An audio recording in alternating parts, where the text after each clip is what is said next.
رغم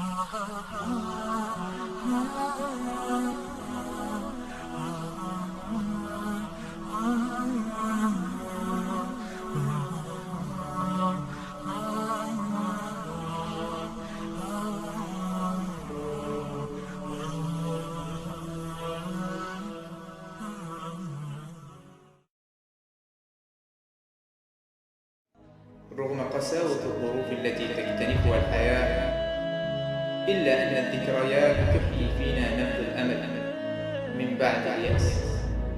وبينما أخط بقلمي على ورقات الدفتر المنسي، إذ رأيت نور ذكرى من حياتي.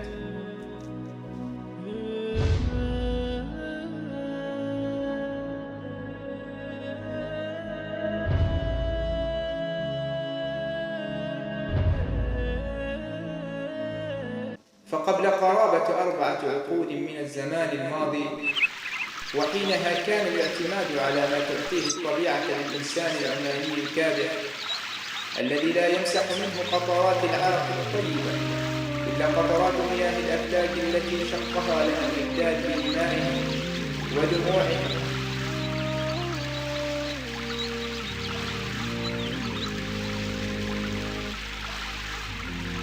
وها أنا ذا أعود إلى بيتنا القديم الطيني الذي عرف برد الشتاء فدفأنا، ومر بحر الصيف فأظلنا.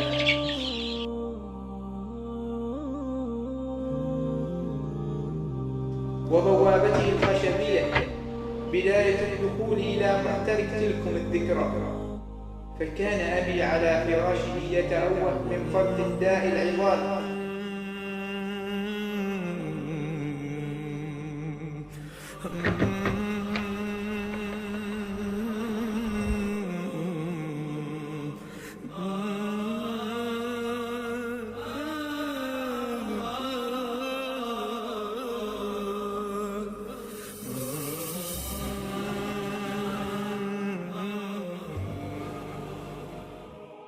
هرعت أنادي طبيب القرية فعاجلني بحقيبته.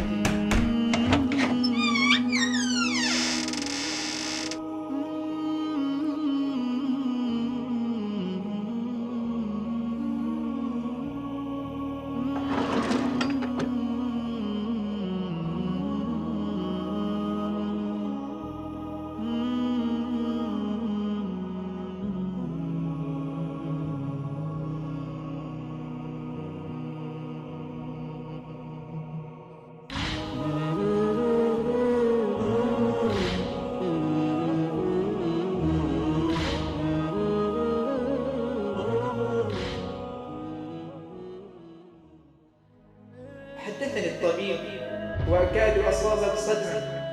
حدثني الطبيب وأكاد أصاب بصدمة. لا أقوم بعدها، إذ لا دواء لداء أبي، إلا أن الطبيب المتعلم أخبرني عن مكان الدواء الذي إن كان له وجود فهو في أرض لا أعلم شرها من خيرها. فالدواء هو عشبة الشفاء، ليست في أي مكان ولا تعيش في أي زمان.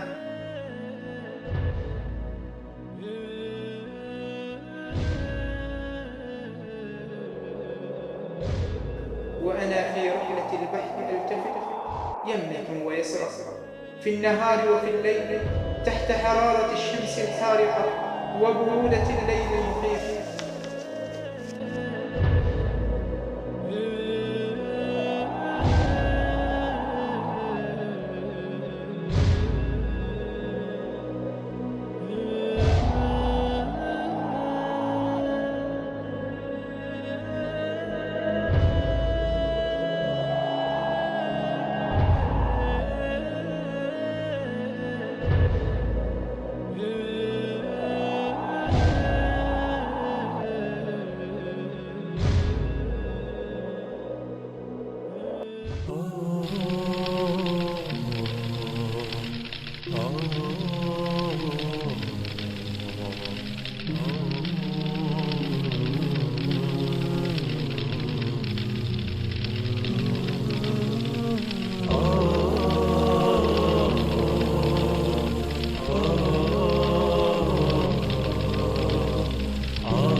فلا مجال لليأس ولا مكان للنوم بعد الآن.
فالوقت يمر، ووعورة الطريق وقسوة الصخور تدل على قرب عشبة الشفاء. تسارعت الخطى نحو الأمل، نحو عشبة الشفاء. نعم، قد وجدتها، الحمد لله وحده، فقد دلني عليها، وإذا مرضت فهو يشفيني.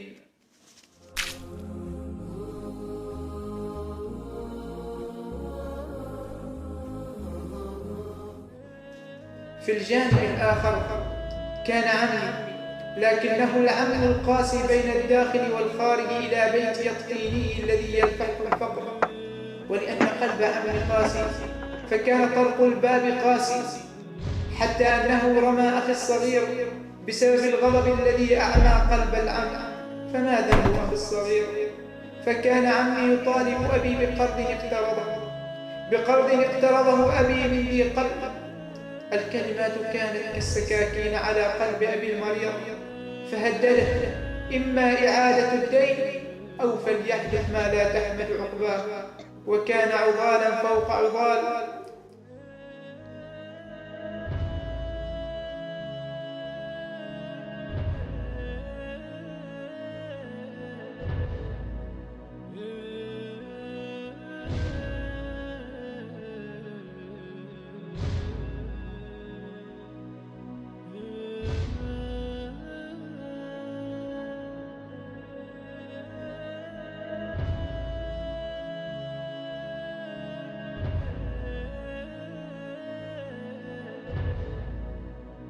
فحاول أن يستنجد بالمنجد، ولكن لا منجد. صارت تأوهات أبي المريض أدراج الرياح، فمات أبي، فلا حول ولا قوة إلا بالله.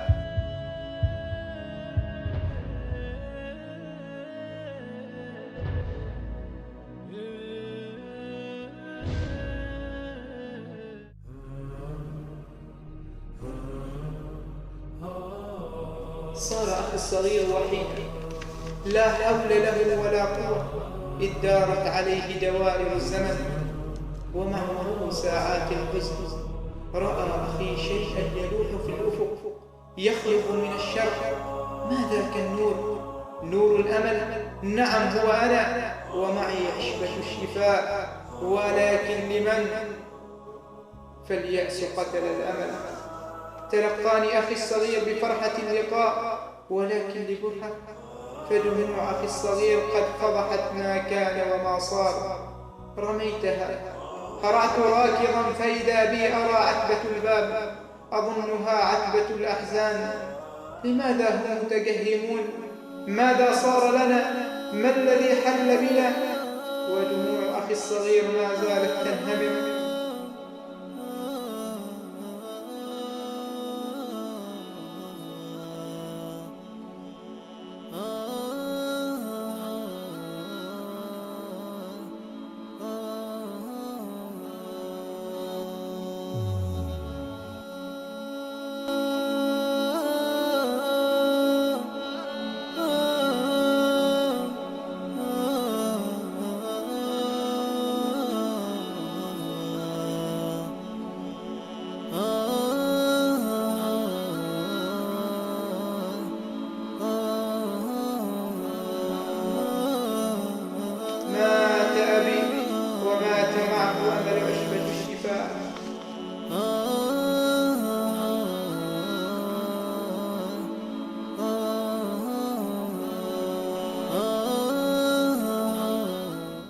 تسارعت الأيام وجفت دموع الأحزان، ولكن لم يجف حبر الحادثة التي أتعبت أبي قبل موته، فرواها لي أخي الصغير: ما فعله عمي بأبي المرحوم في غيابي، أو حقا يفعل الأخ بأخيه ذلك في هذا العالم وبتلك الحال؟ ولكن ظننت ذلك في قلبي الذي ملأته الأحزان والأحقاد.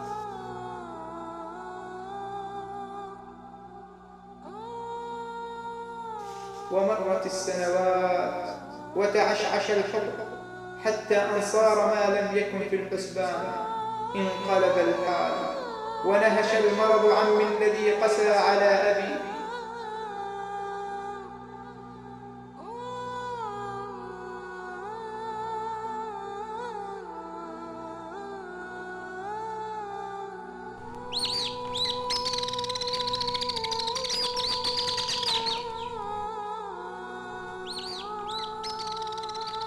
وفي أحد الأيام وبينما ألتمس شيئا من الذكرى التي غابت عني، رآني طبيب القرية لعلمه أني وجدت عشبة الشفاء التي كانت لعلاج أبي المرحوم، فأخبرني بمرض عمي، ولكن قلبي المتحجر يرفض أن أمد يد المساعدة.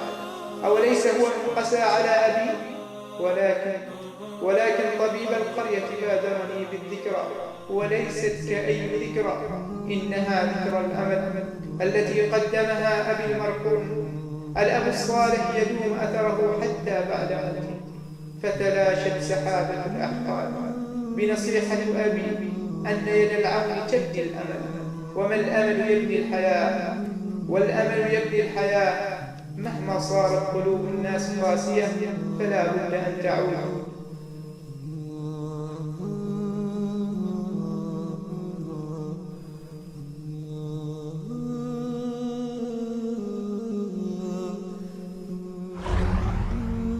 فأتيت بعشبة الشفاء، وباشر طبيب القرية في تحضير الدواء.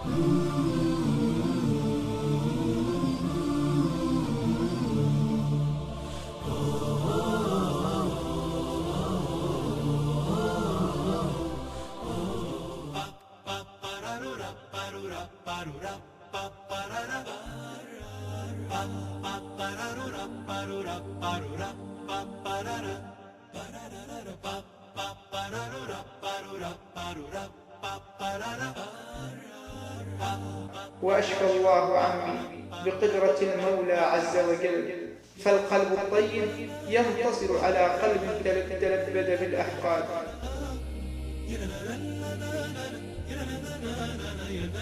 وصرت وأخي في حضن عمي، وكانت الذكرى التي أنارت درب الحياة، فكلنا من آدم وهذه ذكرى من حياتي. سر الحياة الطيبة في صالح الأعمال، فيها نلاقي الفائدة ونصون راس المال. سر الحياة الطيبة في صالح الأعمال، فيها نلاقي الفائدة ونصون راس المال. تتغير الأحوال واحنا في أحسن حال، سر الحياة الطيبة في صالح الأعمال. تتغير الأحوال واحنا في أحسن حال، سر الحياة الطيبة في صالح الأعمال.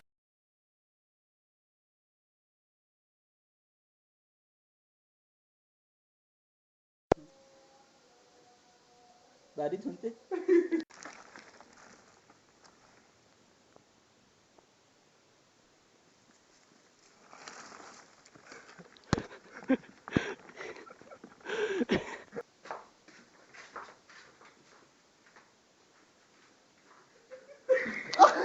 سموسه محسن.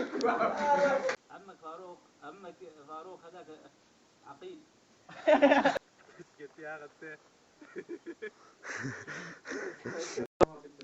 فيديو 1 2 3.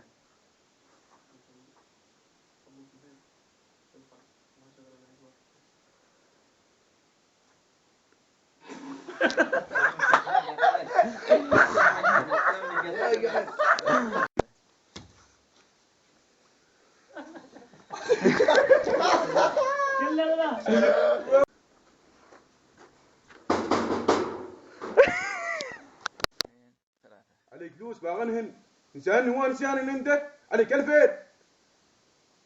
كمل. موت من الموت. خير وعافية وانت اللي باقلنا في هذه الدنيا. جزاك الله خير. 1 2 3. عليك فلوس باغن. كمل اوكي كمل.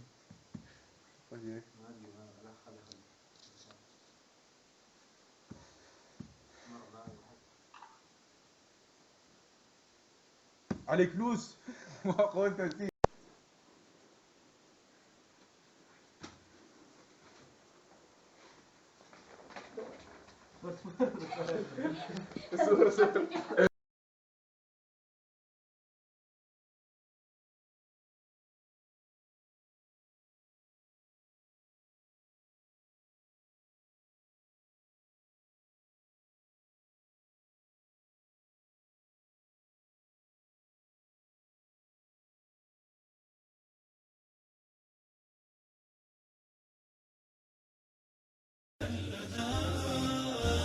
سر الحياة الطيبة في صالح الأعمال، فيها نلاقي الفايدة ونصون راس المال.